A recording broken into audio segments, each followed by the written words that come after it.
he kind of has this unique and individual take on IFS where he combines it with spirituality. Oh, interesting. Yes, Interesting. yes. This is a way of like being God-like in the virtuous sense of the word. Yes. Being like God, participating in God's nature, not just representing and thinking Yes. about it, but enacting what God is fundamentally in some way. Is that a fair thing to say? Absolutely. And I think you're spot on when you say participate in it. So for you, there was the training that the proper way to do IFS is from a spiritual orientation, where spirituality means having this wise heart that is orienting you and acting as a sort of deeper conscience on anything you're doing. Like, I think of sin as a failure to love wisely. Is that a fair way to talk about it? And I think if these things come from the heart, they are life promoting and they serve life in this Nietzschean sense. So I want to slow down here because I know what you're saying, but I know what a lot of people can hear when they hear come from the heart.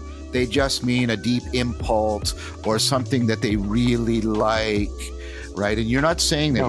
You're talking about something very different. You're talking about agape, and you're talking about an orientation to forgiveness in both senses of the word. And you're talking about trying to be wisely connected to yourself, embodied, as you said last time, to other people.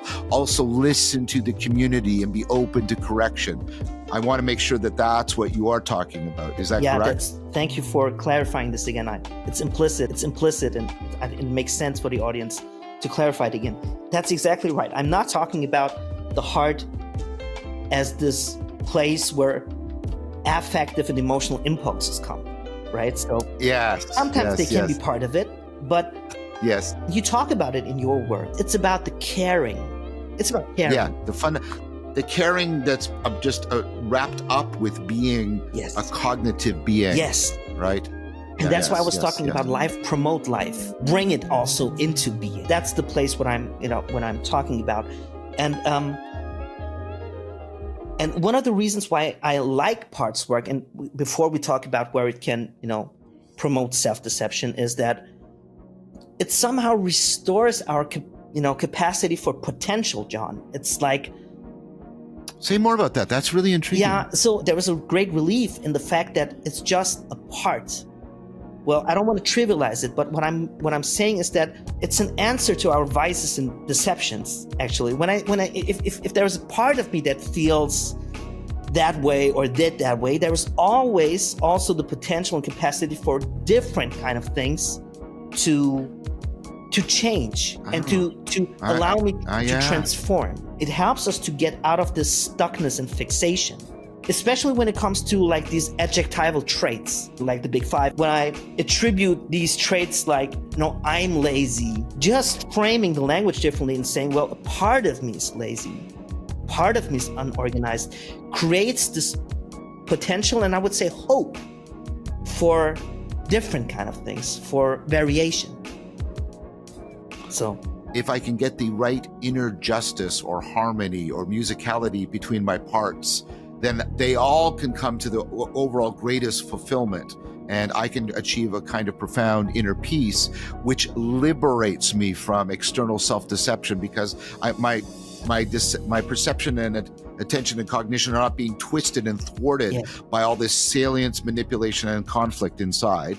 By doing that, I release all kinds of potential. I can become the great-souled person, person of great anima, right? Not in the Jungian sense, in the Greek sense. I think that's glorious what you just said. I think that's a great connection. Yeah. The missing piece to me was this heart kind of thing, in a sense of caring. But in the Sufi sense of heart, you can really hear the Sufism, the way of the heart, which is not the romantic, the way of emotion or impulse or, anything like that. Yeah.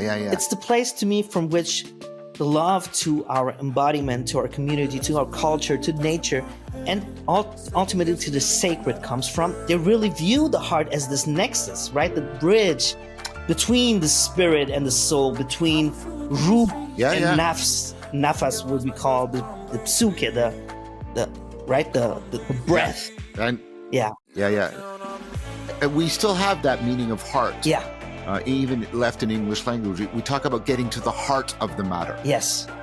Right, where the thing that's holding it all together and keeping it alive, Like, Yeah. that very much too. Plato has this idea when I start to get the inner harmony, and I think IFS is about getting the inner Yes. harmony in a deep way. I start to see more deeply outwardly into reality, but I also like mirror back, reflected back, reflect. Yeah. I also see more deeply into me than I could before, and that unlocks potential. And that gets, I get the meta virtue of Sophrosyn.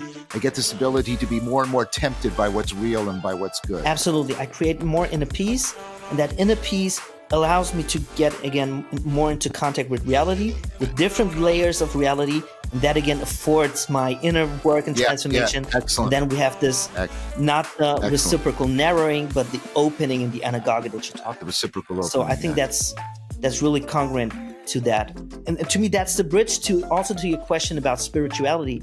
Because if it comes from this, if we learn the language of the heart in the sense that we're talking about, I think, automatically or naturally transcend this notion of sheer therapeutic method and technique. And to me, that's a naturalistic account of spirituality too. So wait, this is also gold. This idea that IFS is an imaginal, dialogical, learning the language of the heart, and that is inevitably a spiritual practice in some way. How does that land for you? It's hard for me to not view it like that. To me, it's really difficult actually to separate them. I see. But again, it opens up this whole pathway for spiritual bypassing, which to me is again akin to your question of self-deception within this case, within IFS.